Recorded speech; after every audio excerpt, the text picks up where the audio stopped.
2021. So Dr. Knauer asked me if I'd just kind of summarize a most recent research project that I've been involved with, or my students and I have been involved with, and I thought a really good example of that would be most recently back. This is now 2020. I had a graduate student that had just finished his work on barbecue, or some of the sensory characteristics that are present in smoked barbecue or pork barbecue. So we designed a study that really kind of that drilled deep into what really makes barbecue taste as good as it does, or more importantly, how do we produce products that consumers will come back to and purchase over and over and over again. You know, when we say the word barbecue, you know, that puts a lot of, you know, sends a lot of signals in people's mind of what exactly perfect barbecue is.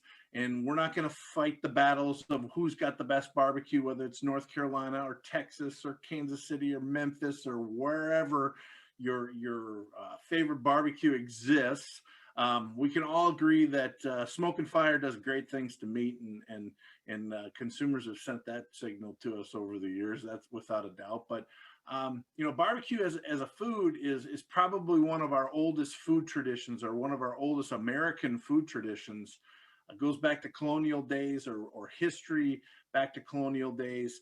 There's documentation that George Washington would throw barbecues at Mount Vernon. You know, there's really a pretty good deep rooted history of, particularly on the East Coast, or in the you know, Atlantic coast kind of states. Virginia and North Carolina undoubtedly have contributed to the barbecue culture that we've got today.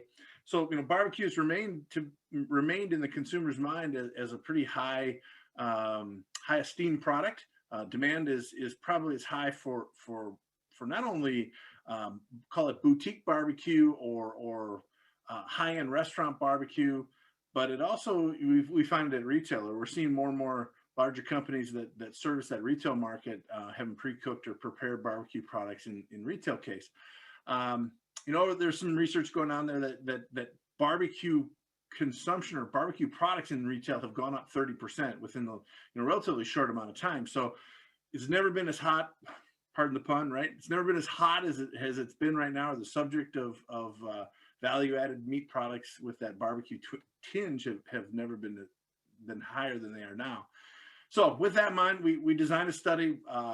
We really it's surrounded around a hypothesis that I've been working on for years. Part of my extension work at NC State has surrounded a program that I call Barbecue Camp. It's been real successful. We've run it, you know, pre-COVID. We ran it 6 years, and then of course we canceled in 2020. And you know, it's yet to be seen what will happen in 2021. We're hoping we can run a class in 2021. But from that program, there were some kind of reoccurring themes that would come up in discussion with some of the people that would come to Raleigh to take this program. And you know, smoke, we can kind of all agree is good, right? I mean, smoke from a flavor standpoint, we can all agree is pretty good.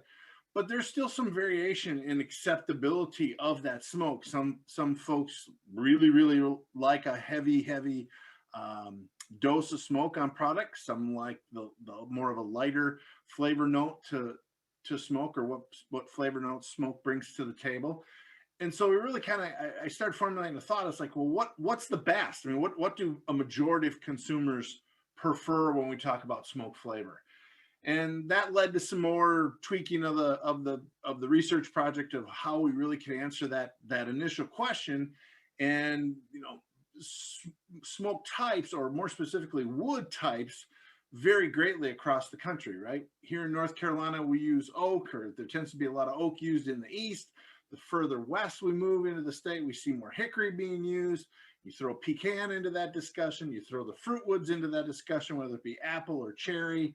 You move into Texas, there's a lot of post oak that's used, but there's also a lot of mesquite that's used in the southern part of that state. So, you know, the wood source is really variable, and it really depends on where you are as to what wood source you use, right? If you're in a region where there's a lot of pecan, you're going to use that. And if you're in a region where there's a lot of oak, you're going to use oak.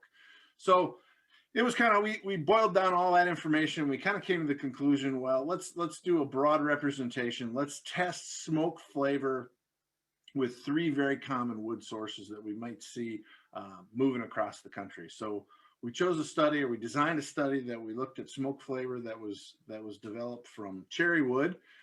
We looked at smoke flavor developed from hickory, and then the last one we tested was mesquite. So we had to kind of stop at some point. We didn't have the budget, we didn't have the time to do a 10 wood panel and really you know dive deep, so to speak, into all of the different types of woods that are available. So we kind of hit the big three anyway, or what we thought is the big three. And then we chose a barbecue product that is pretty universal, moving across the country. We used spare ribs, or more specifically, we used St. Louis style spare ribs, and then smoked those ribs with those various wood sources. But the final twist that we did in the study is that we chose two different combustion temperatures. And so a little bit about wood, it's made up of three organic polymers, and if we got cellulose, we got hemicellulose, and we have lignin that make up wood. And as we burn that product, we get a lot of different compounds or volatiles that come off of that smoke, or are a part of that smoke.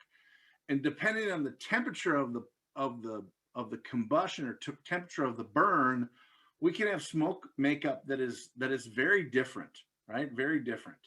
And so our second treatment, if you will, or we did this factorial design where we had the three types of wood by two different combustion temperatures. We use temperatures over 1,000 degrees Fahrenheit, and then temperatures right at the point of combustion, which is about 500 degrees, depending on the moisture of the wood and a lot of other kind of factors, equipment factors, or limitations that you might have in equipment. We chose 500 and then over 1,000. Now, that 500 degree swing, or that delta of 500 degrees, produces quite a bit different smoke, or different characteristics in the smoke.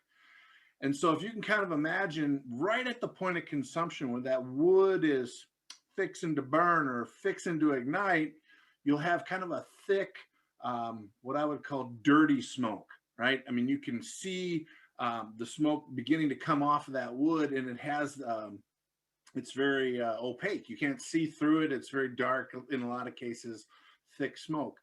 Now that product is usable, right? I mean, it's something that certainly can be used to smoke meat products.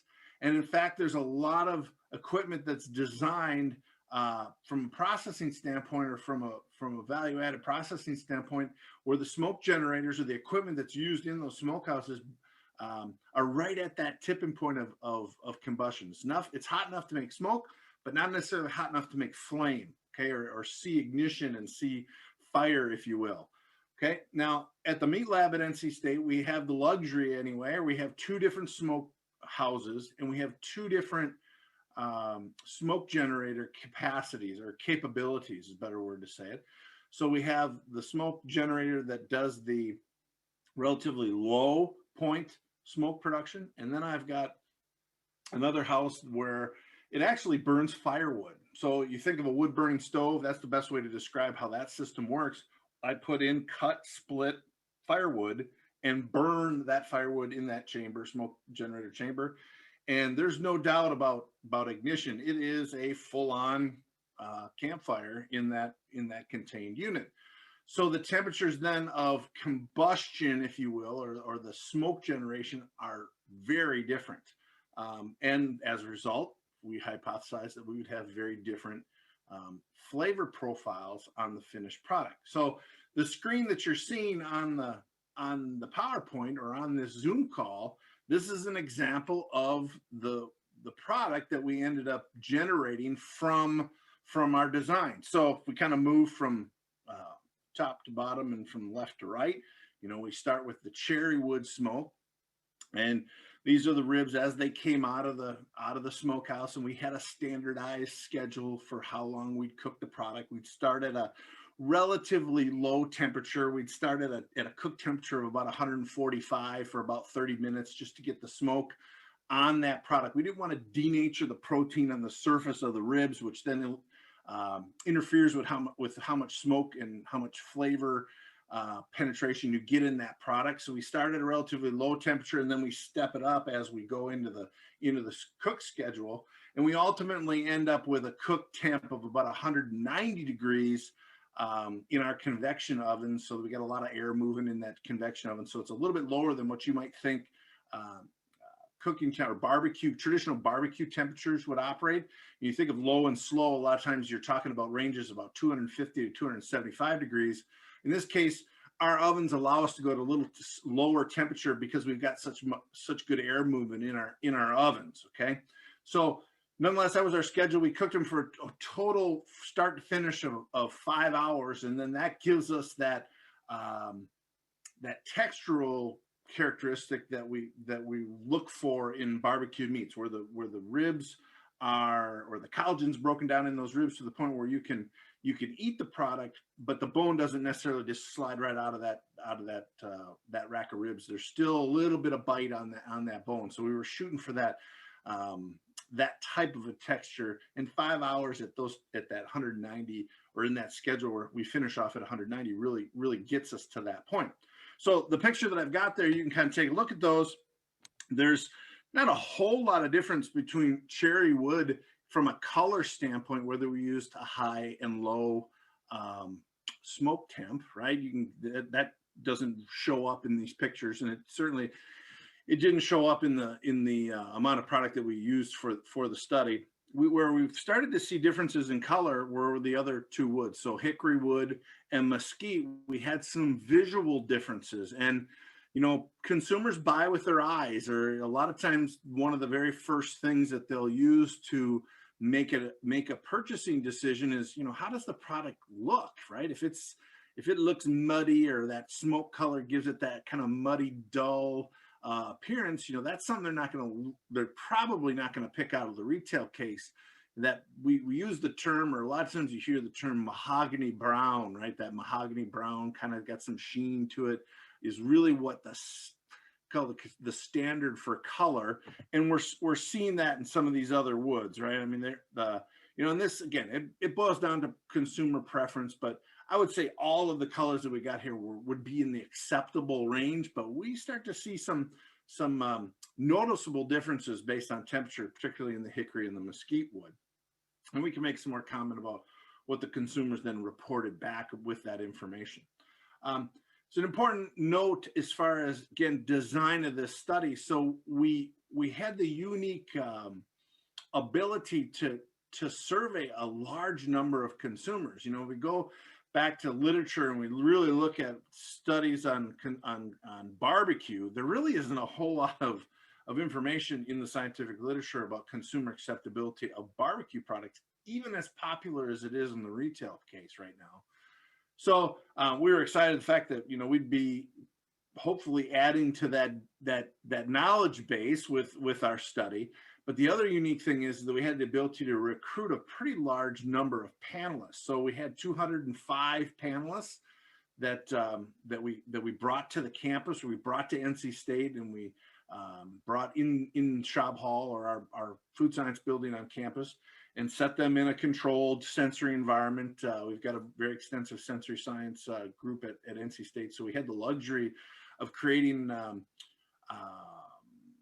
really good data set with a large number of consumers. One of the challenges with sensory work is that you get sensory data. It's expensive, but it's very difficult to get large numbers oftentimes. And that doesn't give you any kind of statistical confidence in the data that you're generating. So 205 is a great number, right? I mean, from a review standpoint, or critical standpoint of what the power of that data is it's really pretty good.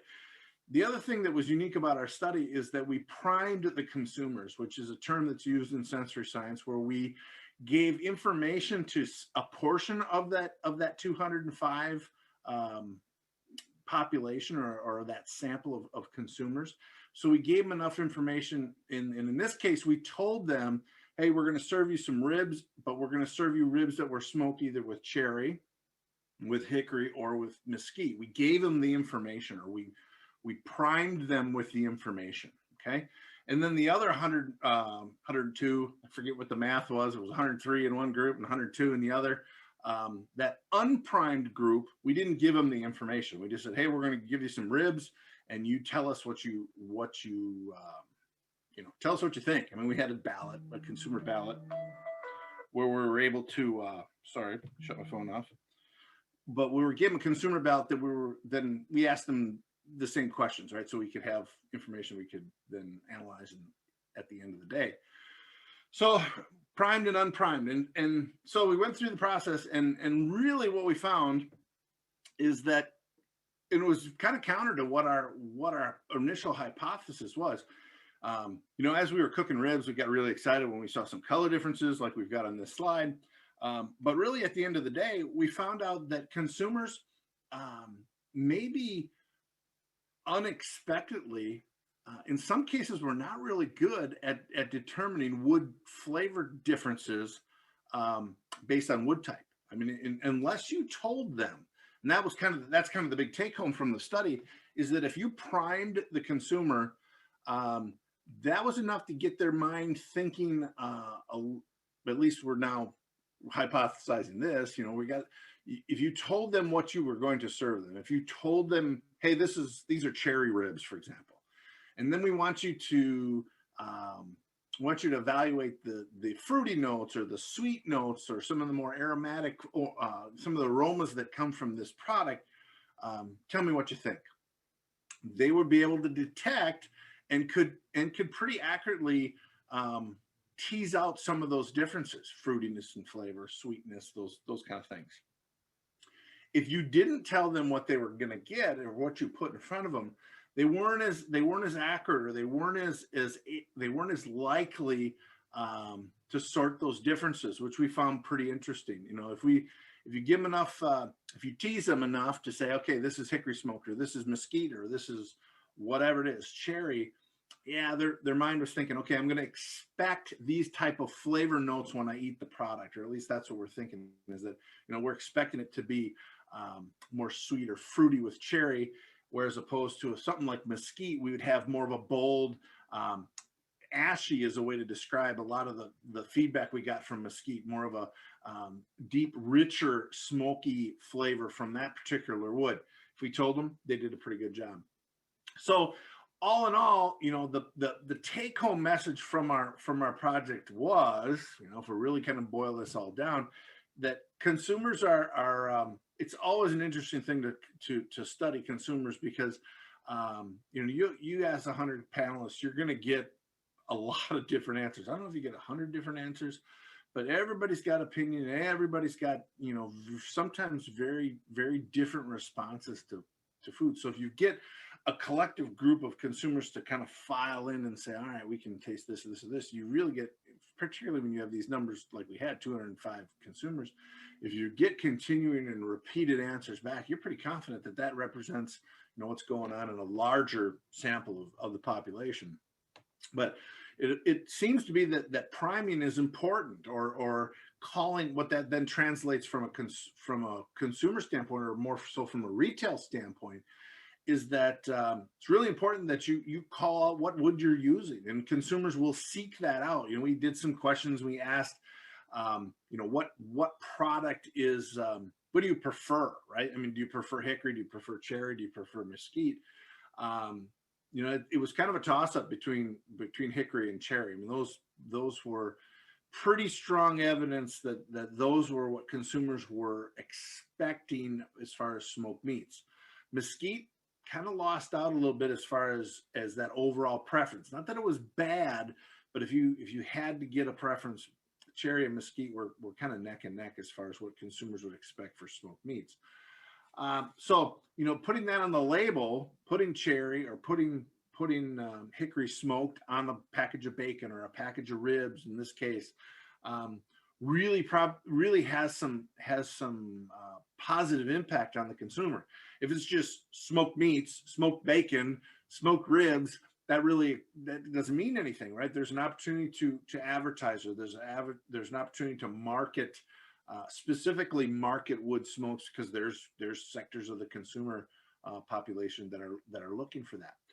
Probably the other reason why mesquite didn't didn't perform as well as expected is there's not a lot of mesquite in North Carolina, right? I mean, all of our consumers that came to the panel were local in a sense, right? They were within reasonable drive of NC State's campus. We weren't pulling people from Virginia or Kentucky or certainly from Texas.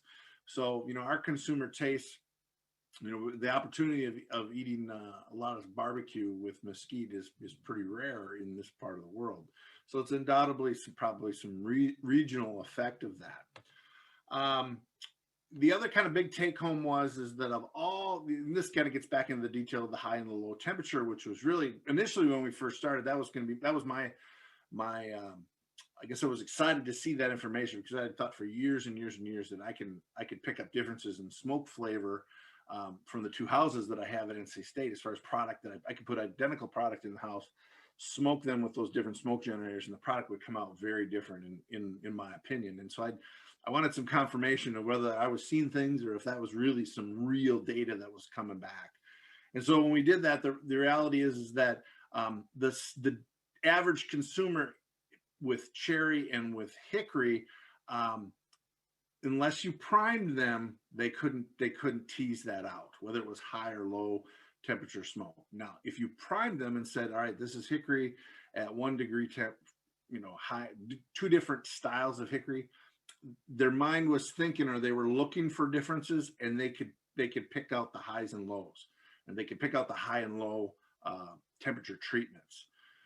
The one that for sure they could pick out when you primed them was mesquite. And actually, even some of the unprimed consumers were pretty good at seeing that difference or tasting that difference in the amount of smoke intensity from a low combustion standpoint mesquite and a high combustion of mesquite. Low temperature, kind of smoldering mesquite produced flavors that a high percentage of consumers were not in favor of. In fact, they came back with in some cases pretty critical review of ashy, nasty. I mean, there were some pretty interesting comments that came back from what the mesquite products were. So if you're going to use mesquite, high temperature is really the recommendation, I guess, that came out of this work. And the color was a lot different as well, and that was produced a real dark, intense color with mesquite at those temperatures. So pretty interesting work. I mean, it's kind of a cool study. Anytime we can play with barbecue in a research project, I thought that's a win-win, right? Particularly with products then that you get to serve people and they get to eat it. I mean, that was we had no problem recruiting panelists for this study. So my graduate student presented this data at a conference last year in 2020. It was an international conference that was actually was held on Zoom, so it wasn't as exciting as it sounds. But presented that data and had some pretty good feedback from industry folks, or some interest in what it kind of brought to the table. So that's what we're up to in food science, or that was the most recent research that we've got in food science. And right now, just kind of as far as where we're going in 2020, we're holding on and hoping for the best. Hoping to get back on campus and do face-to-face work and face-to-face teaching and extension or outreach with folks, but we're getting close. All right, I mean, we're into May, and things are opening up, and I'm able to get out and see some of my stakeholders in the meat processing business or in the meat packing industry. So remaining positive to what's coming in 2021. So appreciate the opportunity to visit